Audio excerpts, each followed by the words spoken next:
ಮನುಷ್ಯರ ಕಟ್ಟತನವನ್ನು ಭೂಮಿಯ ಮೇಲೆ ಹೆಚ್ಚಾಗಿರುವುದನ್ನು ಅವರು ಹೃದಯದಲ್ಲಿ ಯೋಜಿಸುವುದೆಲ್ಲವೂ ಯಾವಾಗಲೂ ಬರೀ ಕೆಟ್ಟದಾಗಿರುವುದನ್ನು ಯೆಹೋವನು ನೋಡಿ ತಾನು ಭೂಮಿಯ ಮೇಲೆ ಮನುಷ್ಯನನ್ನು ಉಂಟು ಮಾಡುವುದಕ್ಕೆ ಪಶ್ಚಾತ್ತಾಪಪಟ್ಟು ತನ್ನ ಹೃದಯದಲ್ಲಿ ನೊಂದುಕೊಂಡನು.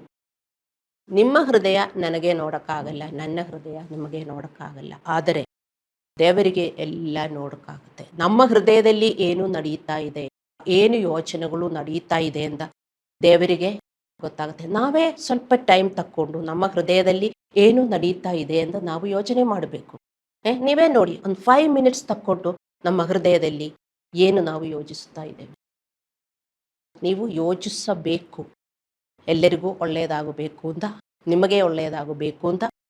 ಅಲ್ಲಾಂದರೆ ಕೆಟ್ಟ ಯೋಚನೆಗಳು ಬಂದರೆ ಅದಕ್ಕೆ ಆಪೋಸಿಟ್ ಆಗಿ ಯೋಚನೆ ಮಾಡುವುದು, ಅದು ಹಂಗೆ ಮಾಡುತ್ತಾ ಪ್ರಾಕ್ಟೀಸ್ ಮಾಡ್ತಾ ಹೋಗಬೇಕು.